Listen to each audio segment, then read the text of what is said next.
Olá, estamos aqui em mais um Staff Talks. Sou Gustavo Brito, lidero a vertical indústria do Grupo Stefanini. Estou com um convidado especial aqui hoje, Boixá. Obrigado por participar aqui com a gente. Deixa você se apresentar.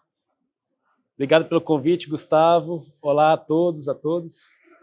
É uma alegria muito grande estar aqui, né, junto com o Gustavo Brito, que, além da relação profissional, é uma pessoa que eu admiro já há bastante tempo. Para quem não me conhece ainda, muito prazer. Carlos Eduardo Boixá. Atualmente estou como diretor de Tecnologia e Engenharia Industrial da Vale, assim como também como professor na Fundação Dom Cabral, do Núcleo de Inovação e Tecnologias Digitais. Legal. Boixá, como ele disse, a gente tem uma relação de um longo tempo e que, ao longo das nossas carreiras, elas acabaram se encontrando quando a gente fala de tecnologia em ambientes produtivos, em ambientes operacionais. E não tem como a gente sair de um tema, Boixá, que a gente viveu nas nossas organizações nos últimos 12, 13 anos, que é o movimento de indústria 4.0.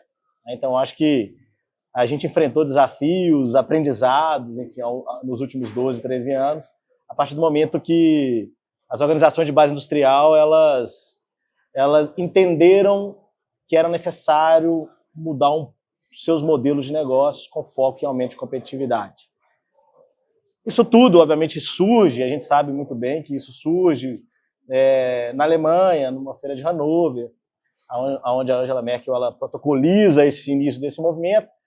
Mas eu gostaria de falar quais os aprendizados que a comunidade industrial aprendeu, né? Ou seja, quais foram as lições aprendidas desse início de movimento que eu entendo que teve muito hype tecnológico. Qual foi a sua impressão do início desse movimento de indústria 4.0? Vamos lá, né? Hoje eu estou na Vale, mas eu diria que tem quase 20 anos que eu trabalho para a indústria, né? No primeiro momento, trabalhando muito com tecnologia, soluções, consultoria, estratégia para a indústria, e agora, de um ano para cá, estou na Vale, sentado na cadeira da indústria de fato. Quando a gente observa, desde que veio a indústria 4.0, no início teve aquele oba-oba todo e todo mundo querendo saber onde que colocava um robô colaborativo, onde colocava IoT, onde que eu ia colocar inteligência artificial, enfim. E aí, na verdade, nesse momento, as empresas caíram em algumas armadilhas. Uma delas foi justamente partir da tecnologia em vez de partir do problema de negócio. Então, essa foi uma lição aprendida, né, que custou muito. E a gente observa que o caminho correto, na verdade, é você entender quais são esses desafios, quais são essas dores, esses gargalos, como que isso se comunica com a estratégia da organização e, a partir daí, ver qual a combinação de tecnologia que vai endereçar aquele problema. Muitas vezes não é uma tecnologia só, é mais de uma. E outro aprendizado é que essa transformação digital na indústria não é só de tecnologia, ela envolve outros pilares, como processos e pessoas. Você pode ter os melhores hardwares, softwares e plataformas do mundo. Se você não tiver com o time engajado e capacitado, de nada vai adiantar. Então, até comento, né, que tem um artigo que eu publiquei sobre os colaboradores no Centro da Transformação Digital, que justamente reforça essa ideia da gente ter um olhar especial para as pessoas dentro desse processo e entender que a transformação digital na indústria, ela também é uma transformação cultural. Então, toda essa agenda de gestão de mudança, ela é fundamental. Porra, perfeito. Você trouxe aí, no início da sua fala, de falhas ou, enfim, desafios que a gente enfrentou em investimentos não tão bem sucedidos, ou mal sucedidos, na verdade. Então, as pesquisas mostram aí que entre 70% e 80% desses investimentos, eles realmente não retornaram. E em relação as pessoas, a colocar as pessoas no centro, essa foi realmente também uma das lições aprendidas que a gente teve a partir do momento que a gente nos relaciona com os nossos parceiros industriais, né? Então, ou seja, é necessário realmente metodologias que coloquem as pessoas no centro, que estimulem o pensamento criativo coletivo, para que, sob diferentes perspectivas da operação de uma organização industrial, a gente consiga realmente validar os problemas, eliminar hipóteses falhas desenhar soluções de engenharia e tecnologia que envolvem mais de uma tecnologia, igual você falou, às vezes nem é uma tecnologia emergente que vai endereçar aquele problema, né? Que no primeiro momento ele tem que ser escalável, claro. Mas enfim, então realmente uma abordagem co-criativa a gente aprendeu que é fundamental para a gente criar roadmaps eficazes. E até nessa linha, olha que interessante, algum tempo atrás eu resolvi fazer um mestrado na Fundação Dom Cabral e a minha tese foi justamente a estratégia de transformação digital no contexto da indústria 4.0, porque eu percebia que as empresas não tinham esse roadmap que você comentou, então não sabia qual que era a melhor maneira de adotar de uma forma eficiente as novas tecnologias. Até a última pesquisa que eu vi, com mais de 200 executivos, 64% deles apontando uma preocupação muito grande como adotar de uma forma eficiente as novas tecnologias e, a partir daí, criar um framework que ajudasse as empresas a ter esse roadmap, mas que ele pudesse trazer resultado prático mesmo para o negócio, que fosse impactar no EBITDA da companhia. E aí, dentro disso, é claro que ele acaba ajudando a endereçar uma grande dor da indústria, que é justamente a escalabilidade. Muitas vezes a gente tem um projeto piloto, uma prova de conceito muito bem realizada e fica aquela dificuldade de como que a gente escala, né? Então, depois que eu fiz esse mestrado, também na época trabalhando como consultor, consegui colocar isso em prática em algumas indústrias e agora aqui na Vale estou tendo a oportunidade de, junto com o time, trabalhar sobre isso, conseguir evoluir da escalabilidade, ter essa evolução tecnológica, principalmente nas operações. Pô, legal, show. Eu acho que, assim, ótimas lições aprendidas do primeiro ciclo, do primeiro hype, quando a gente fala de indústria 4.0. E teve uma outra lição aprendida que eu destaco dentro das minhas interações, que é uma transformação cultural voltada para tomada de decisão. Quando a gente fala de indústria, eu estou falando aqui muito na camada operacional. Então, dos aprendizados que eu tive foi de que a indústria, ao longo de toda a sua história, ela criou-se uma cultura de tomar decisão baseada em feeling, em viés, em experiência. E de geração por geração, à medida que os trainees chegavam na organização, os sêniores, os mais antigos de organização, eles ensinavam para que esses trainees tomassem a decisão baseada na experiência dele, ou naquele conhecimento dele. Quando acontecer isso, faz aquilo, enfim. E para que a gente atingisse o principal objetivo da quarta evolução industrial, que é aumente competitividade, esse foi o principal impulsionador desse movimento, a gente precisava passar por precisa, né, passar por essa transição de tomada de decisão baseada em viés, em feeling, experiência, como eu falei, muito cultural, dentro das indústrias, para a tomada de decisão baseada em dados, decisões operacionais. Aí, por outro lado, então, essas tecnologias emergentes, cada vez mais acessíveis e disponíveis, elas conseguem, sim, através do que você falou, né, de realmente uma metodologia que constrói roadmaps realmente eficazes, mas essas tecnologias, então, elas conseguem suportar esses roadmaps, mesmo as emergentes. Então, desde IoTs, a Big Data, a estruturação desses dados, a gente vai criando camadas para que lá na frente a gente construa os algoritmos de IA. Está tão em evidência hoje, que está tão sendo discutido, já que, através do ChatGPT, né, a IA generativa ela ficou em voga, mas já sabendo que existem modelos de IA estatísticos, usando técnicas de machine learning, deep learning, soft sensor, que melhoram ou que endereçam essa necessidade de tomar decisão baseada em viés para tomar decisão baseada em dados. Vamos falar um pouquinho de IA? Dentro de todo esse contexto? Vamos falar de IA. Hoje, dentro das experiências que você tem enfrentado, né, ou vivido dentro da Vale, como que você tem lidado com essa jornada de dados? Você hoje tem conseguido medir se as aplicações de IA elas estão atacando os principais indicadores operacionais? Vamos lá, boa provocação, bom tempo para a gente conversar, né? Obviamente que a gente deseja ter uma estratégia baseada em dados, uma organização cada vez mais data-driven.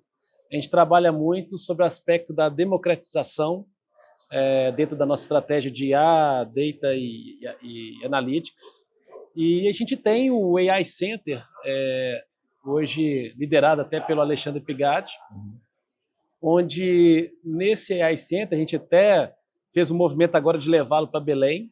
Então ele começou em meados de 2017, já tem tempo que a gente tem isso, então são vários projetos já implementados com IA dentro da Vale, inclusive já com IA generativa, até mesmo para geotecnologia, tivemos agora recentemente, e a gente conseguiu sim já medir os resultados, seja em aplicações na operação, na cadeia de valor, tiveram desafios que foram dados para o time também ligado a frete, né, ligado à redução de custo. Então, a gente já conseguiu obter importantes resultados com o uso de IA, mas, claramente, né, a gente ainda tem oportunidades de escalabilidade. Então, a gente conseguiu escalar algumas soluções, mas outras a gente ainda está fase de validação. Nessa fase de conseguir, de fato, escalar. Né? Eu acho que, assim, esse hype IA, né, ele, obviamente, a gente, como líderes das nossas organizações, a gente tem que usar essas lições aprendidas que a gente falou até aqui, né, da indústria 4.0, do movimento que foi, dos investimentos falhos, dos investimentos que geraram resultado. A gente tem que trazer essas lições aprendidas para esse novo hype que a gente começa a enfrentar. Começa a enfrentar não, né? Na verdade, que a gente começa a vivê-lo, mas que tem um cuidado para que ele realmente retorne, né, para o negócio, para ele realmente seja eficaz. Em todos os drives do negócio, inclusive. E é por isso que eu gosto muito de frisar, a gente garantir, primeiro, o link com a estratégia da organização. Então, por exemplo, na Vale nós temos, para nós, segurança é um valor inegociável. E, ao mesmo tempo, a gente também tem uma agenda de competitividade. Não é uma coisa ou outra, uma coisa e outra, né? E aí, como que eu consigo, de repente, trabalhar iniciativas que elas vão contribuir tanto no aspecto de segurança, como também em redução de custo, produtividade, eficiência, em aumento de capacidade, ou até mesmo em ganho de qualidade. Então, acho que a gente nunca pode tirar atenção com relação a isso. Eu sempre provoco para a gente não ter somente aquela visão pontual, né, aquela atuação pontual, como é que a gente consegue ter uma visão sistêmica, até pensando em preservar o investimento da companhia, fazer as melhores escolhas, né? É sempre difícil priorizar, o dinheiro é sempre finito, né, independente do tamanho da organização, do tamanho da empresa. A gente investe bastante em inovação, a Vale ela é líder no nosso mercado e também diria que aqui no Brasil você pegar... Uma referência, sem dúvida. Não só no Brasil, mas global, tanto que a gente investe em termos de inovação e transformação, mas mesmo assim tem que fazer as devidas priorizações, tem que escolher as batalhas corretas. Então a gente conseguir organizar isso de uma maneira que a gente consiga entender que, por exemplo, autônomos é uma agenda muito importante para nós, prioritária, tanto quando a gente fala em caminhão autônomo, perfuratriz autônoma, ou até mesmo na parte dos portos conectados, vindo a ser um porto autônomo. Então, você tem uma série de projetos, iniciativas que a gente tem que, obviamente, adotar de uma forma eficiente essas tecnologias. Legal. Para a gente fechar nossa conversa, Boixá, como correlacionar as visões de presente e visões de futuro uma organização tão significativa como a Vale representa para a gente, né, para os brasileiros, pensando que a gente tem que operar, gerar retorno para os acionistas, mas ao mesmo tempo a gente tem que pensar qual que é o próximo salto que eu vou dar e como dá-lo da forma mais eficaz possível. Ótima pergunta. A gente comenta muito que a gente tem que endereçar o que seria o básico bem feito. Então, tem muita oportunidade ainda em termos de processo, excelência operacional, obsolescência, você ter uma conectividade. Então, tem temas que são básicos, são fundação que a gente tem que endereçar. Só que, ao mesmo tempo, a gente também tem que transformar e inovar. Inovar pode ser pequenas inovações, processo, mas também tem inovação incremental, mas tem inovação radical. Então, a gente também tem que aproveitar essas tecnologias para transformar e conseguir ter essa escalabilidade, né? Acelerar a transformação. E eu falo isso muito, tem até um artigo que eu publiquei sobre isso no final do ano, que é sobre ambidestria. Então, hoje, a gente fala muito em ter essa ambidestria, de conseguir conciliar, a entender que eu tenho que fazer o básico bem feito, mas eu também tenho que transformar, tenho que pensar um pouco mais para frente, né? Então, ter isso daí na nossa rotina é sempre um desafio, porque a tendência é ir no operacional e a rotina te engole. Se Mas você isso é não liderança, né? se você Isso não tem que estar na cabeça da ficar liderança. atento, você tem que ter esse olhar estratégico. Então, o líder de hoje, as lideranças atuais, é uma liderança que ela é provocada para ser ambidestra. Agora, não é só ambidestria. Como é que você vai conseguir mover isso? A liderança ela tem que ter uma empatia, tem que ter uma liderança que seja humanizada, porque no final das contas nós estamos falando de pessoas. Então, para você conseguir mover qualquer coisa que a gente está comentando aqui, só vai fazer se o time tiver engajado e capacitado. Pô, show de bola. Começamos falando de tecnologia, passamos por processo, metodologia, terminando falando de pessoas. E, enfim, isso mostra que realmente no nosso dia a dia, esses 3 pilares que são tão comentados, eles realmente precisam se interligar, se convergir, para que as nossas organizações elas realmente performem. Né? Oxá, obrigado por estar aqui com a gente em mais um Staff Talks. Fica o meu agradecimento. Eu que agradeço, Gustavo, e eu espero que a gente consiga cada vez mais evoluir nessa transformação, que ela é não só digital, mas também sustentável. Obrigado. Obrigado. Aí, ó.